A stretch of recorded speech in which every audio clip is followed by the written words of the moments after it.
SEGA Dreamcast. This is a console that I would definitely describe as being one of gaming's tragedies. I'd definitely put it in that category. Now, before anybody says anything, before people start writing their hate comments of why do you hate the Dreamcast, why are you saying it's a tragedy, I'm not saying that I don't like the Dreamcast. The reason that I think it's one of gaming's tragedies is simply because it wasn't with us for long. It wasn't with us long enough, and it is actually a really, really good console. In recent years, I've appreciated it a lot more. I've seen some more games, played some more of the library that the Dreamcast had, and I think it's an excellent console, and Sega did get quite a few things right, so it was a shame that this turned out to be their final console. In this video, I thought I'd share my thoughts on the Dreamcast, share some of my memories and experiences with it. It's time for an obligatory tour of the console, and if we look at the front of it, you've got 4 controller ports. This idea Sega basically took from the Nintendo 64, and it's useful because it means local multiplayer, up to 4 players, you're sorted for those games that support it, because you can plug 4 Dreamcast controllers in. You've got this Windows CE logo here, which I remember from back in the day. I thought it was awesome that Microsoft had some involvement with the Dreamcast. You've got 2 buttons on the front, you've got the power button, self-explanatory. You've got this LED that lights up orange, and you've got the open button which I've just pressed to give you access to the optical drive. And the optical drive in question is a GD ROM drive, so gigabyte disk ROM drive, because these disks hold 1 gigabyte of data.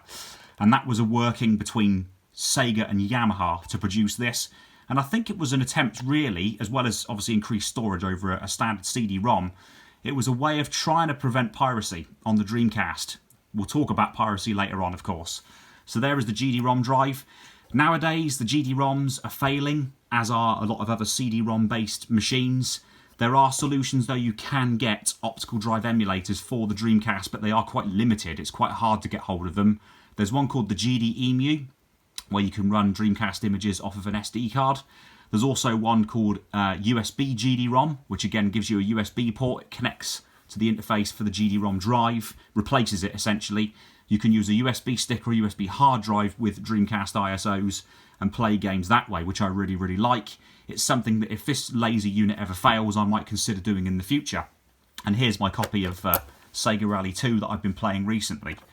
So we'll just close that.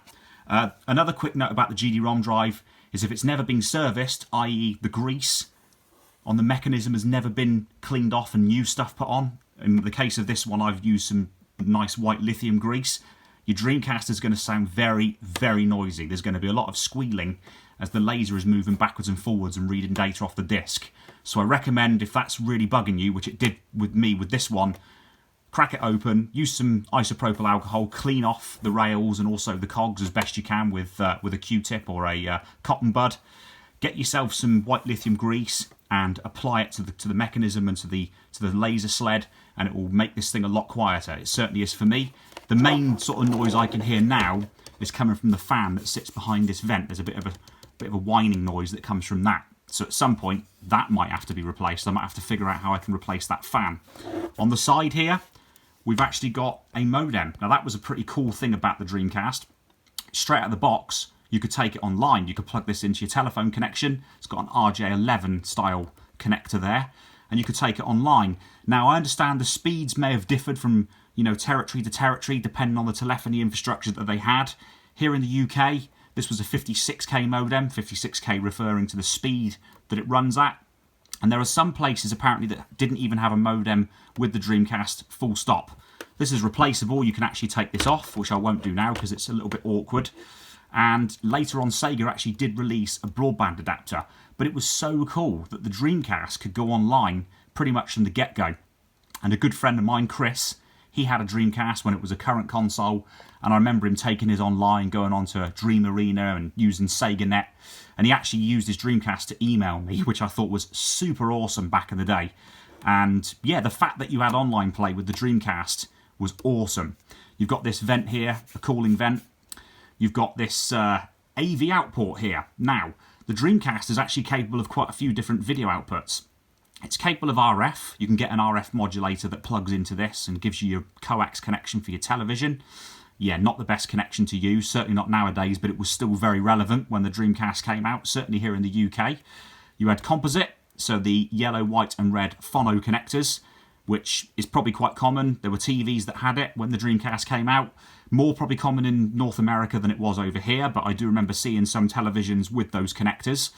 It can also do S-Video, which S-Video is a decent improvement over composite. You can see we're gradually going up in terms of quality here. Not a huge amount of TVs that I can remember seeing back in the day, back in the late 90s to early 2000s, had S-Video though, but it was a good option to have. You can also do SCART, which can be composite, and it can also be RGB over SCART, which RGB out of a Dreamcast looks pretty decent. So yeah, I'd recommend that if that's the best way to hook up a Dreamcast for you in terms of your setup, if you wanted to pick up a Dreamcast. But the way that I use the Dreamcast is through VGA. This was something I found out back in the day, which I'm sure lots of people did. And I did actually get a VGA box. It's quite a cheap and cheerful one. Rigged it up to a PC monitor back in the day, an old CRT PC monitor that was quite a big chunky thing. And the Dreamcast looked amazing on a CRT over VGA. It still looks nice today because I convert VGA to HDMI for my setup. And I've got to say, the picture quality is fantastic even when you convert it. So yeah, there's a lot of options you've got there, which I think is really, really awesome. You can also get some boxes that go directly to HDMI that plug into this and give you HDMI. Highly recommend those too if you just want to rig your Dreamcast up to your modern day television. You've got a serial port. Again, with local multiplayer in mind, you can rig up 2 Dreamcasts with a serial link cable, and any games that supported that, you'd have 2 Dreamcasts, the link cable between the 2 of them, 2 copies of the same game, 2 televisions, obviously 2 controllers, 2 people playing it and really happily having their own screen, which was awesome as well. The PlayStation could also do that, the Sony PlayStation. And a very, very standard power cable that you could plug into the back of the Dreamcast, which is awesome. It's not proprietary, which means it's easy to get hold of a replacement should you ever need to. This side, we've got the grand sum of nothing. And now we're back to the top of the Dreamcast again. Now, we need to talk about the controller, because this is one thing about the SEGA Dreamcast that I do not like. And this is where people are going to get annoyed at me. I get that. I don't like the feel of the analog stick. I don't like this horrible texture and the way it snaps back and forth like that. It's far too springy for my liking. I need it to be a little bit more free. The directional pad, I really don't know what Sega were thinking. The directional pad that was on the Saturn controller, especially the Model 2 Saturn controller, the slightly smaller variant, was really nice. The same with the Mega Drive's D-pad. It was really nice. This, for me, feels awful. It feels too stiff. I don't like that D-pad at all and never did like it. You've got a start button, which is, well, yeah, it's a start button. You've also got these buttons, which I don't like these either. These don't feel positive and satisfying to press at all. The one thing I do like, though, and I like the springiness of them, is these triggers at the back. And these are brilliant, especially for racing and driving games on the Dreamcast, which there's a good few of them. And you've got 2 slots here for VMUs, also for rumble packs or jolt packs, I think they were called, and also, or vibration packs. And also, there was a microphone that you could get for this, as there were some games that used the microphone. One that we didn't get over here, certainly in the UK, was called Seaman. And you actually spoke to Seaman by using the microphone. That's how you interacted with him, or one of the ways you interacted with him, which was cool. A cool idea. So yeah, the controller for me is a bit of a miss. I don't like certain elements of it. I mean, today, I'll play with it, I'll put up with it, but if I could find a decent replacement Dreamcast controller that felt better on analog and D-pad and the buttons felt more satisfying and more positive to press, then I would definitely go for that. And you've even got this little area where you can, yeah, if you wanted to with the cable. You can see I've got these little cable tidies so I can wrap the cords up and put them away when I'm finished. And I've also got an extension cable so I can sit a nice distance away from my setup when I'm playing the Dreamcast. But yeah, this is really cool. There's going to be some wireless controllers coming from Retrobit. One of them is going to be a wireless Dreamcast controller. By the looks of things, it will be compatible with the VMUs, so the memory cards, and also the rumble packs, or the vibration packs, which would be cool as well. So I can't wait for those to come out, as long as they're not too expensive and the quality is reasonably close to what this is. That would be pretty cool, instead of having the wire trailing across the floor. But yeah, the controller, a mixed bag for me. And just to show you another couple of things, here's the VMU. I'm sure you've all seen these before, if I can get the camera to focus in on it. You've got a very small little directional pad, a B and A button, a sleep button and a mode button. This obviously has got all your save games on it. But also some games actually had a mini game that you could play on the VMU when you're on the go, and it actually had an effect on your save game for the main Dreamcast title when you plugged it back in, which was cool. I liked that idea. I can see what they were trying to do with this, and that screen actually shows some information on some games when you're playing, which can be useful, especially for things like, you know, the NFL 2K games where you can actually see the plays and you can select the plays by looking at your VMU screen, which means your opponent can't see that, which is really cool. I liked this and thought it was an awesome thing back in the day. It was something that I was amazed by, and it takes a couple of those coin cell batteries, which I've got a couple in here, and I like this one. I love it, the fact that it's sort of a translucent red colour. Really like that. And this, well, it's self-explanatory. It is a vibration pack, which I plug into the second VMU slot, or the second accessory port, and it vibrates. When games have got force feedback, it vibrates. It's pretty cool. And just a very few Dreamcast games that I've got. I mean, I've got a reasonable collection of games. This is SEGA GT. Try and get you a better look at the box. SEGA GT is a pretty cool game.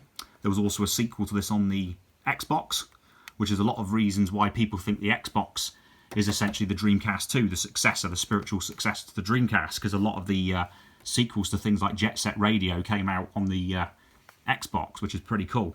So there's Sega GT, which is an example of a game that I really like. Again, continuing that theme of driving games, Daytona USA 2001. There's people that don't actually like this. They're not a big fan of this particular game, this Dreamcast version. But again, I think this game is pretty good. I picked this one up. It's quite expensive, quite pricey these days, or at least it was when I bought this, which was a couple of years ago now. But a good Daytona USA version. It looks really, really nice on the Dreamcast. You saw my Sega Rally GD-ROM disc in the drive there. A game that I quite like, although I have to say I do prefer the original Sega Rally from the Sega Saturn. But you can see some lovely screenshots on the back. Sega Rally is a really awesome game. And Soul Calibur. This was essentially the sequel to Soul Blade, which I've also got on the PlayStation. Again, a really, really good game. Graphically, it looks decent. This would have been a good introduction to the Dreamcast if you'd have picked this up on launch day back in the day, back in 1999, or 98 if you were in Japan. This looked absolutely awesome. And I've got to show Shenmue, and this is a shout out to Adam Korolik with his Figure Out Productions channel. He loves Shenmue, loves the Dreamcast, and here's my boxed and complete PAL copy of Shenmue. Again, a really awesome game. There are people nowadays that don't like it because obviously it's not as smooth to control and doesn't handle quite the same with the way the character moves compared to modern day action-adventure games. But yeah, I quite like this, and I love the fact that you can go into an arcade and play some classic Sega arcade games like Hang On, which I think is awesome. So, the Dreamcast unfortunately did suffer with piracy. Essentially what hackers did was they found a way of ripping the contents of a GD-ROM disc by using the console, because you couldn't take a GD-ROM and put it into a PC. You wouldn't have been able to read it. It wasn't the same standard format as a CD-ROM.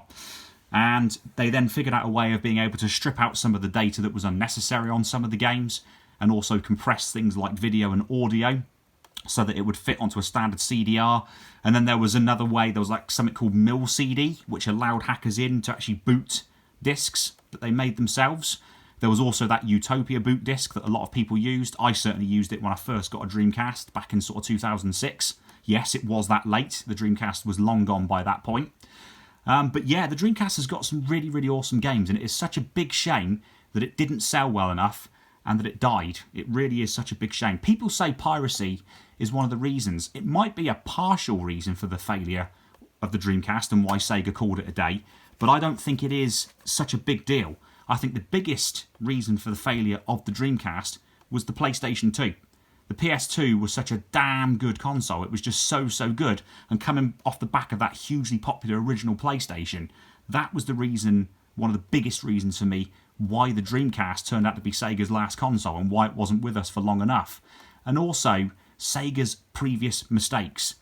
With the Mega Drive, they released a couple of add-ons. The Mega CD or Sega CD, which was expensive, and it kind of overpromised and underdelivered. You know, the whole welcome to the next level slogan. You know, there's not that many good games on the Mega CD or Sega CD, so people would have been very, very disappointed and would have felt like their fingers were burnt.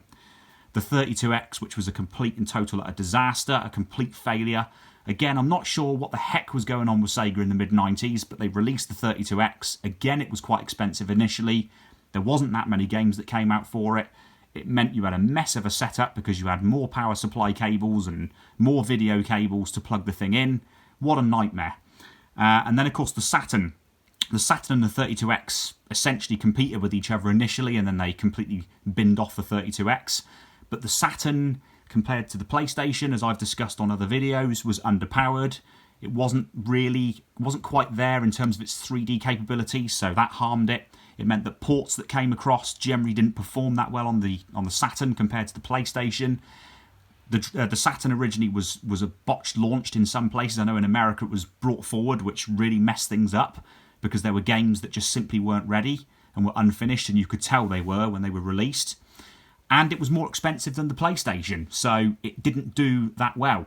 And that, my friends, has a knock-on effect because people would have lost confidence and lost faith in Sega. And that is probably, along with the PlayStation 2, two of the massively biggest reasons as to why the Dreamcast wasn't with us for very long. And I think it is such a damn shame because this thing is a really awesome console with some really, really top-notch games. And I would definitely recommend, if you've got any interest at all in the Dreamcast and these games, check it out by whatever means necessary. Just a quick word on emulation though.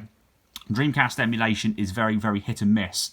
There's some emulators, like Demol, that work reasonably well. There's Null DC as well, but the compatibility is very, very sketchy. There are some games like Sega Rally 2, for example, that's based on or built on top of Windows CE that doesn't run very well at all. And I tried it even on my gaming rig with Demol, and it doesn't run very well at all. So your experience might be a bit hit and miss. Don't expect things to run at, full on 50 or 60 frames per second and for everything to work great and look great. It won't. There'll be glitches. But anyway, guys, I'm likely to do another video, another gaming tragedy. And yeah, I'll just give you a hint as to what that might be. Thanks for watching, guys.